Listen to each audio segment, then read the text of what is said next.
At the dining table, Anna, 28, lifted her fork but froze when Patricia's sharp voice cut the room in half. "You're not part of this family anymore. Don't come back." The words rang louder than the clink of cutlery. James avoided her gaze, staring at his glass as though it carried answers. Daniel leaned back in his chair with a smirk that looked rehearsed. Anna's heart thumped painfully in her chest. "What are you saying?" she whispered, but no one responded. Instead, Patricia's eyes turned cold as stone. James pressed his lips together, and Daniel's fingers pointed straight at the door. A chair scraped the floor. The front door slammed. Outside, the lock clicked and the key in Anna's hand suddenly turned useless. She pounded on the door, desperate. "Open this door. Please." Silence pressed back. Trembling, she walked down the street with her bag half-zipped, tears fighting for release. By nightfall, she checked into a cheap roadside lodge. On the thin mattress, her chest felt tight and her mind raced. "Why this? Why now?" she muttered to the ceiling. She didn't know it yet, but a letter already traveled her way. One page from her late Aunt Felicia that would flip everything upside down. 7 days later, Anna's phone buzzed with an email marked urgent from a law office. She wiped her palms before opening it. "Trust in your name. Housing rights. Creative funds." The words made her breath hitch. "From Felicia?" she murmured. Felicia had always been the only one who told her, "Do not bow." At the bottom, a bold line read, "Call immediately." Anna let out a dry laugh, half disbelief, half relief. Thrown out last week, needed this week. Is this real? She paced the small lodge room, heartbeat thundering in her ears. If it isn't real, I'll fall harder. Her thumb hovered, then pressed call. A steady male voice answered, "Dan Kanu speaking." Anna swallowed. "This is about the trust?" She could barely form the words. He confirmed in calm tones. "A trust in her name, housing rights, living support and funds for screenwriting. All created by Felicia. There's also a letter from her," he added. Anna's knees almost gave way. "A letter?" she repeated, pressing her hand to her chest. Dan's voice grew softer. "Yes. It's being delivered today." Anna sat frozen on the lodge bed, listening to her own pulse echo in the silence. The door that slammed last week might not be final. "Felicia," she whispered. Memories flooded her. Felicia on the veranda, reading Anna's stories as if they mattered. "Your words carry a spine," she used to say. "Give them courage." Felicia had gifted Anna an old typewriter, its keys heavy with promise. "When love turns to control, choose truth," she had told her. Anna's eyes stung as she looked at the chipped walls of the lodge. That night she opened her notebook and began writing. Click, click, click. Small defiances spilled onto the page like rain. She wrote of a daughter who stopped begging at a locked door. In the margin she underlined the words Felicia had repeated countless times. "Do not bow." Morning light leaked through the curtains when a courier knocked. Anna's hands shook as she signed and held a thick envelope to her chest. "This changes everything," she whispered. Inside the envelope lay legal papers, bank statements, and a sealed note in Felicia's familiar hand. Anna tore it open with trembling fingers. "My dear child, your stories matter. This trust is your shield when love becomes control. The house is your right. The funds are for your voice. Do not bow." The ink blurred under her tears. Anna pressed the paper to her heart. "I hear you," she whispered. She flipped through the clauses again and again. Housing security, maintenance, creative grants, and even legal fees if challenged. Felicia had planned it all carefully. Anna placed the letter beside her laptop like a lighthouse. Something shifted in her chest. Not fear this time, but resolve with teeth. She opened her banking app to plan the week but froze. The emergency account she once shared with Daniel showed a fresh withdrawal. 1,000. His name sat beside the transfer like a smirk. Her jaw tightened. She took a screenshot, opened a new folder and labeled it proof. On a blank page she wrote, "I will not be silent." She picked up the phone again. "Remy? Add this to the file," Anna said, her voice steady. The lawyer listened. "Noted. We'll need full bank trails." Anna didn't hesitate. "Get them." After the call, she closed her eyes, inhaled deeply, and pictured a meeting table where she wouldn't arrive empty-handed. Later that evening, Remy called back. "We traced larger discrepancies. Trust funds moved into Patricia's events without your consent. Office upgrades. A vehicle. Total misuse. 150,000. Anna gripped her pen so tightly it nearly snapped. Set a meeting. All of them there. Tomorrow 10 a.m. She laid out highlighters, tabs, and Felicia's letter on the desk. In the mirror she rehearsed 3 lines until they felt like bone. You locked me out. Felicia protected me. I do not bow. Closing the folder, she placed her hand on its weight. For the first time in years she chose not to be afraid. Morning arrived like a drumbeat. Anna tied her hair back, slipped into a plain blouse, and slid Felicia's letter into the front of her folder like armor. She looked at herself in the mirror. No panic this time, only heat in her eyes. You locked me out. Felicia protected me. I do not bow, she whispered one last time. She walked toward the office building where the family meeting would be held. The conference room hummed with air conditioning and unspoken tension. Patricia sat tall, her jaw locked. Daniel leaned back as if it were a casual lunch. James traced the wood grain with his ring, never looking up. Lawyer Remy opened his file. Let's keep this orderly, he said firmly. Remy laid out the bank trails, emails, and signatures. These transfers came from the trust without Anna's consent. Daniel gave a short laugh. The company needed help, he said, shrugging. Patricia's smile was sharp, almost sweet. Family supports family. Remy's tone didn't change. The trust forbids personal or business use without the beneficiary's approval. Anna placed Felicia's letter in the center of the table. The room grew still, the air so tight that James's ring tapping the table sounded like thunder. Daniel broke first. You're not taking anything, he snapped. Anna slid her screenshot across the table. You already did. The emergency account. $1,000. Your name is on the transfer. His smirk slipped for the first time. Daniel tried to shrug again. It was a short loan, he muttered. Remy marked the page. Unauthorized. Patricia leaned forward, voice dripping with honey. Look at what we built, Anna. You wrote pages, but we paid bills. Anna met her gaze without flinching. Felicia paid attention, she answered softly. She pointed at the trust clause. The beneficiary rights. Not you. Remy added, an audit is in motion. Restitution will follow. James shifted uneasily in his seat, throat clearing, but still he didn't meet Anna's eyes. Daniel's foot tapped under the table now. Patricia's smile faltered. Patricia tried a new tactic. Come back. We'll handle this privately, she offered. The familiar hook in her voice tugged, but Anna stood her ground. No, she turned to James. Say something true. His mouth opened then closed. Remy continued briskly, outlining terms. Immediate restoration of the creative fund, property transfer to Anna, repayment for all misused amounts and penalties if obstructed. Daniel scoffed. You can't force us. Remy met his eyes.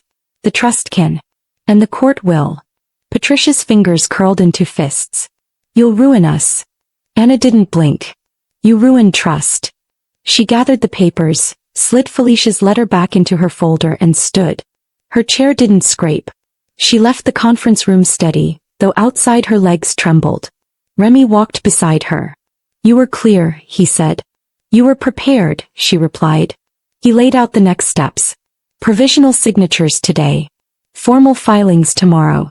Property transfer within 2 weeks. Audit notices by Friday. They may stall. Anna tightened her grip on her folder. Then I'll keep receipts, she said firmly. Remy smiled faintly. In the elevator the doors closed on stale family air. Anna exhaled for the first time that day, touching her pocket where Felicia's letter rested. The door that had once shut her out wasn't the last door. The next days blurred into courier stamps, notarized pages and ringing phones she no longer answered.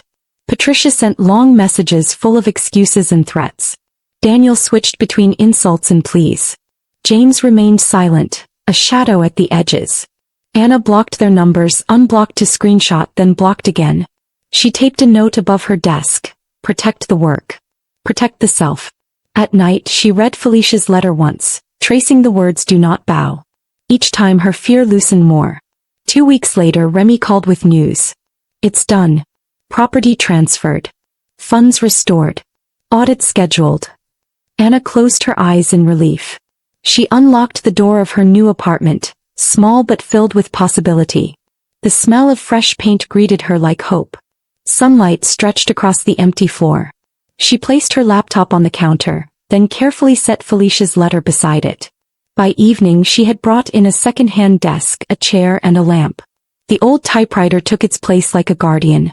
Anna sat down, opened a blank document and typed a title, Break the Lock. Her first line read, "A daughter stops begging at a closed door and starts building a new one." She whispered, "This time it's me." Each morning Anna wrote by the window until her coffee grew cold. In the afternoons she searched grants and film labs, rewriting her log lines to hit hard. Evenings she walked the streets, letting dialogue follow her steps. One afternoon an email arrived from a community program. "We love the heart in your pages. Join our development cohort." Anna's heart leapt. At orientation, a director named Theo read her pages and nodded. "Your character spine is strong," he said. A producer named Miriam added, "The world feels real. Let's build it right." Anna laughed softly, half relief, half prayer. Workshops reshaped her drafts. Theo circled scenes. Cut the apology. Keep the choice. Miriam scribbled notes on a whiteboard. Lean crew, big feeling, clear stakes. They argued about endings but always protected the bruised, quiet moments. Anna rewrote until the pages felt alive. At night she heard Patricia's voice in her head but wrote over it with Felicia's words instead. Theo sketched camera moves on napkins. Miriam emailed contacts and pulled together a tiny resource list. "It's not much," she told Anna, "but it opens a door." Anna printed a new draft, placed Felicia's letter on top and whispered, "Guide me." Remy called again with audit updates. Purchase orders stamped with James's signature. Invoices for glossy billboards. A luxury car Daniel now drove. "Restitution is formal," Remy said. "They're angry." Anna nodded, determination sharpening. "I'm working." That evening she edited a monologue where her heroine refused to return to a burning house. Theo read it aloud and whistled. "That lands." Miriam leaned forward. "Let's shoot a proof of concept. Just one decisive moment." Anna's heart raced. She opened a new folder titled Break the Lock, short. For the first time she felt like her voice wasn't just surviving. It was building. Production day dawned with stubborn clouds. The crew was tiny. Theo on camera, Miriam handling logistics, 2 actors, 1 sound bag, borrowed lights and tape that refused to stick. Anna sat at Video Village, which was just a folding chair and her thermos. Scene 3, Theo called. "Action." The actress playing the mother froze the room with a single glance. The daughter's chin lifted, steady. She did not bow. Anna watched, her hand covering her mouth as the scene landed like a held breath released. By sunset the story lived on memory cards and tired smiles. Miriam clapped once. "We got it." They cut the footage in a borrowed suite that smelled of coffee and resolve. Theo trimmed silence until it sang. Miriam nudged pacing. Tight, then tender, then tight again. Anna chose the title card, Break the Lock. The score was simple. A violin chasing a drumbeat like a heart refusing to give up. The final shot was a letter folded in a steady hand. When the last frame clicked, they sat in the screen's quiet glow. "It feels honest," Theo murmured. Miriam smiled. "It feels earned." Anna pressed her palms together. For once she didn't feel small. She felt seen. Anna uploaded the short film and sent the link to 3 festivals and 1 showcase. Then she let the chair hold her, shaking relief. A week later her email pinged. Official selection. Anna clapped a hand over her mouth, breath caught between laughter and tears. Theo and Miriam arrived buzzing with excitement. The screening room was small and full, the air thick with hope. On screen the daughter stepped back from the locked door. The audience went silent, then exhaled together. Applause began in the back and rolled forward like rain. Anna wiped her cheeks. "They heard it," she whispered. During the Q&A, a coordinator leaned forward. "Submit your feature," she said. "Panel meets next month. Your voice belongs in the room." Anna nodded, heart pounding. That night she walked home slowly, feet aching but head clear. Her phone buzzed with an unknown number. "Family matters are for family," the text read. Anna deleted it unopened.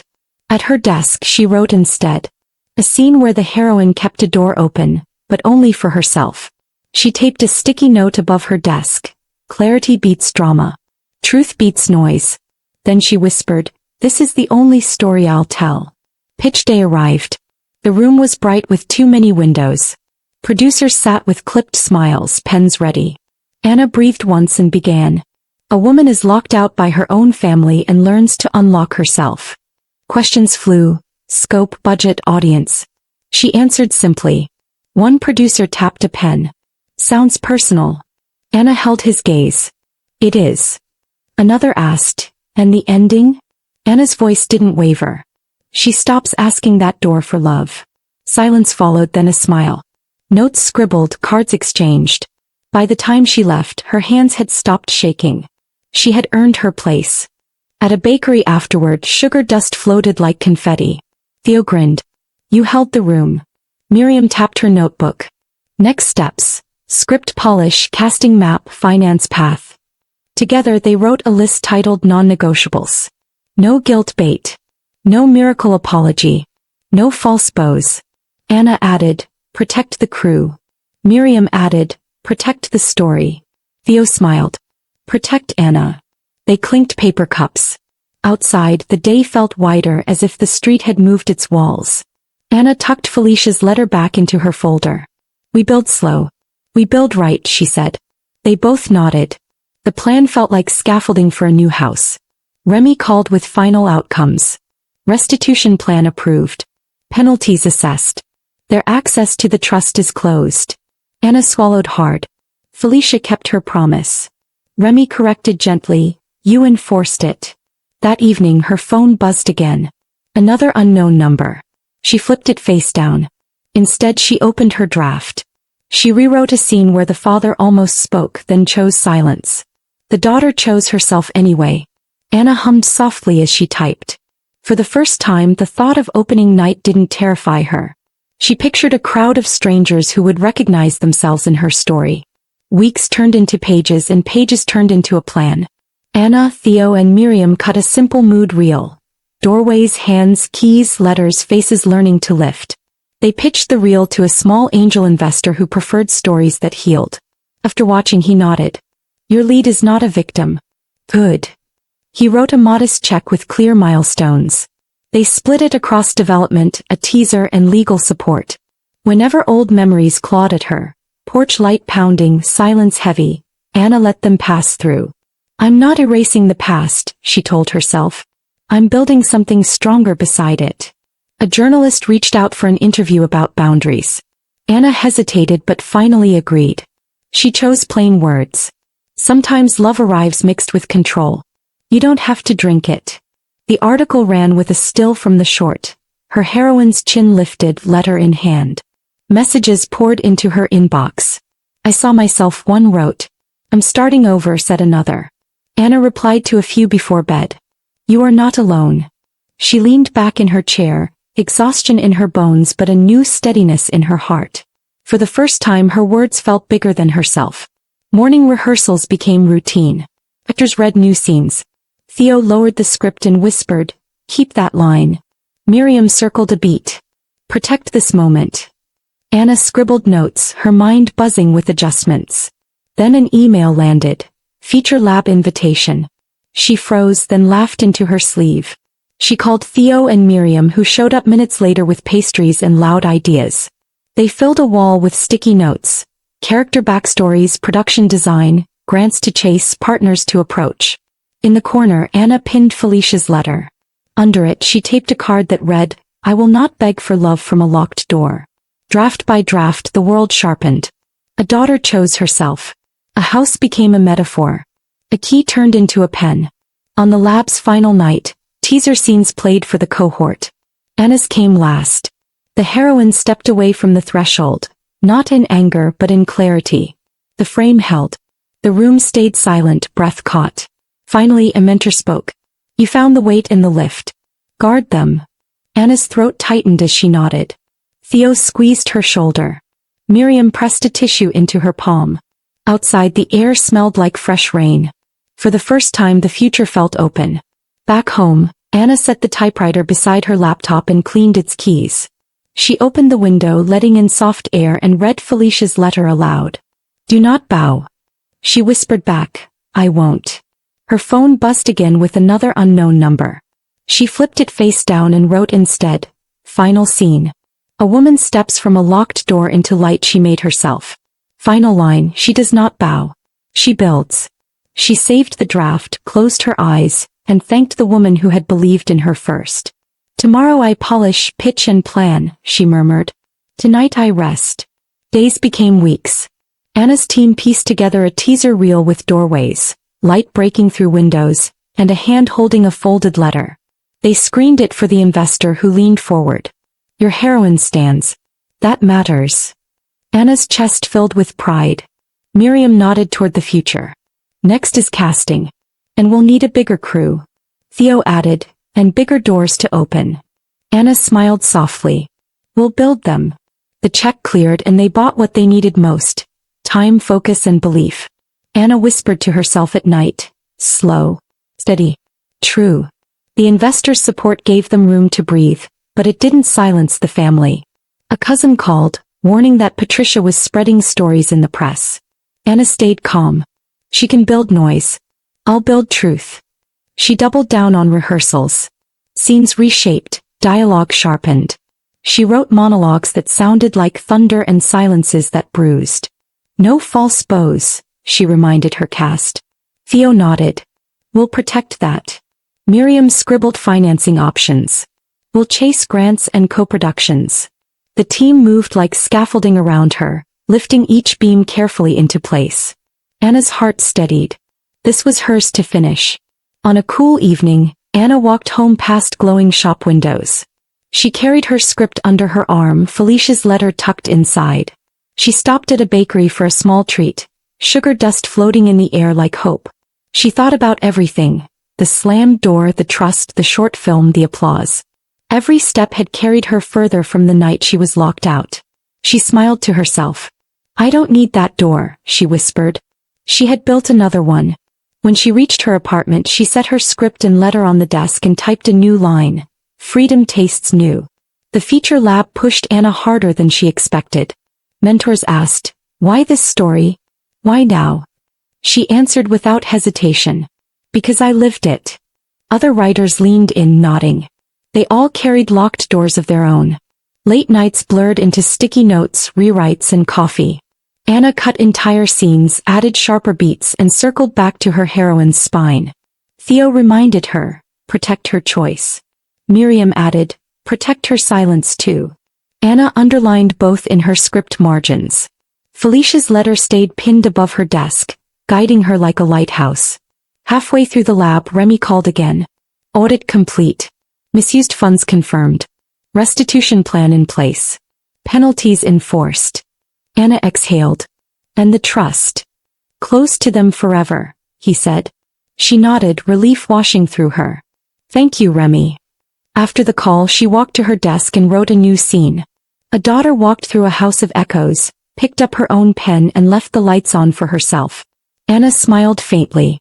I'm not just surviving anymore. I'm writing what I deserve. At the lab showcase, producers filled the small room, notebooks in hand. Anna breathed deeply before speaking. This story is about learning not to bow. About walking away from doors that only know how to lock. The teaser reel played. The room went quiet as the heroine lifted her chin and refused to knock. When the lights came up, a producer leaned forward. Your lead isn't a victim. She's power in motion. Another added, it feels universal. Family, betrayal, truth, it travels. Anna smiled softly. That's what Felicia told me. Truth travels. Cards exchanged, hands shook. After the showcase, Anna, Theo and Miriam celebrated with cheap pizza and too much laughter. We're getting closer, Miriam said, scribbling ideas on napkins. Theo leaned back. Closer means harder. Bigger money. Bigger risks. Anna nodded. Then we climb slow. He tapped the napkin. No shortcuts. They all agreed. Later that night, Anna walked home under streetlights. Her phone buzzed again. Another unknown number. This time she blocked it without opening. She whispered to the night air, I'm not theirs to wound anymore. The months ahead were full of casting calls and long days. Actors read lines in cramped studios. Some were wrong, some too polished. But one young actress stood tall, her voice trembling but steady on one line. I will not bow. Anna's eyes stung. That's it, she whispered. Theo grinned. Found her. Miriam scribbled the name. Protect her too, she added. The room felt alive with possibility. Anna thought back to the night Patricia's voice had cut her down and realized. This was the answer. She was building voices louder than silence. Filming the proof of concept expanded into something larger. The crew grew. Lights, cameras, a real location. Anna sat at Video Village again, watching her words come alive. One scene cut her deepest. The mother slamming the door, the daughter turning away. The actress whispered, "Do not bow," and the crew went still. Tears filled Anna's eyes. Miriam placed a hand on her shoulder. You okay? Anna nodded. More than okay. She sang what I couldn't that night. Theo whispered, and now the world will hear it. Post-production stretched late into nights of glowing screens. Theo adjusted color, Miriam fought for pacing, and Anna stayed awake watching every frame. When the final cut rolled, the title card glowed, Break the Lock. The score rose, a violin chasing one drumbeat, steady and fierce. They watched the final scene again. A folded letter, a daughter's steady walk into light. Silence hung, then Theo whispered, "That's the one." Anna leaned back, exhausted but proud. "It's ours now," she said. Festival submissions followed. Weeks turned into waiting. Then one morning an email subject line froze Anna's breath. Official feature selection. She screamed so loudly her neighbor knocked. Theo and Miriam rushed over, pastries in hand. They read it together, eyes wide, voices tangled with laughter and disbelief. "We're in," Miriam gasped. "We're actually in." Anna pressed Felicia's letter to her chest. She'd say, "We built slow. We built right." They huddled together, a small team with a big story finally recognized. The festival screening room buzzed with industry chatter. Anna sat in the back, heart pounding. On screen, her heroine stopped begging at a door and walked into her own light. The room grew still, then erupted in applause. Tears blurred Anna's vision. During the Q&A, a producer asked, "What inspired this?" Anna's voice didn't waver. "Because once I was locked out. But a letter reminded me I didn't have to bow." The room exhaled as if they had all carried their own slammed doors. Afterward, strangers approached her. Sons, daughters, partners. "I saw myself," one whispered. "I left too." Another said, "Your story gave me courage." Anna hugged them, her throat tight. She realized her story no longer belonged only to her. It had become a mirror for anyone told they weren't enough. Later Theo raised a glass. To locked doors turned open ground. Miriam added, "To stories that build, not bow." Anna smiled through tears. To Felicia, for seeing me first. They clinked glasses. Back in her apartment, Anna hung the festival badge on her wall beside Felicia's letter. She typed a new draft, polishing dialogue, refining scenes. She whispered the sticky note mantra above her desk. Clarity beats drama. Truth beats noise. Each keystroke felt lighter, freer. For the first time she didn't dread the unknown. She leaned on the typewriter keys, the old promise pressing her fingers. "We're just starting," she whispered. Producers began calling. Meetings filled her calendar. Some wanted to cut the story down, soften the edges. Anna shook her head. No guilt bait. No false bows. One producer frowned. It might be too harsh. Anna met his gaze. Then it's not yours to buy. Theo and Miriam supported her, holding the line. Protect Anna, Theo reminded every meeting. She learned to say no without apology. The power that once shut her out now sat in her hands, firm and steady. Weeks turned into steady progress. Contracts signed, grants approved, casting solidified. Anna often walked home under the city lights, thinking of that first slammed door. It no longer haunted her. It reminded her of how far she had come. One night she passed a family arguing on a porch. The daughter's voice carried, "I'm not coming back." Anna smiled softly. "Good for you," she whispered, then kept walking. The world was full of locked doors, but she had learned to build her own. On the eve of her film's official shoot, Anna sat at her desk with Felicia's letter in her hand. "You protected me before I could protect myself," she whispered. She slid the letter into her folder once more, not as armor this time but as a companion. Outside, the night smelled like fresh rain. Inside, her apartment glowed with light and possibility. Anna looked at the typewriter, then the laptop. She smiled. Tomorrow we build. The next morning, the crew gathered on set. Cameras rolled, lights blazed, and Anna's words took their full shape. The heroine stood at the locked door, then turned, walking into her own light. Anna watched from behind the monitor, tears blurring her view. This time it wasn't just a story, it was her truth, lived and transformed. When the final take ended, the room erupted in applause. Anna pressed her hands together and whispered, "Do not bow. Build." Moral lesson. When love mixes with control, it isn't love, it's a cage. True freedom begins when you stop begging at locked doors and choose to build your own. What would you do? Choose forgiveness or walk away? Drop your thoughts below. I read every comment. Don't forget to like, subscribe for more stories of betrayal, revenge, and healing. Your support helps this channel grow.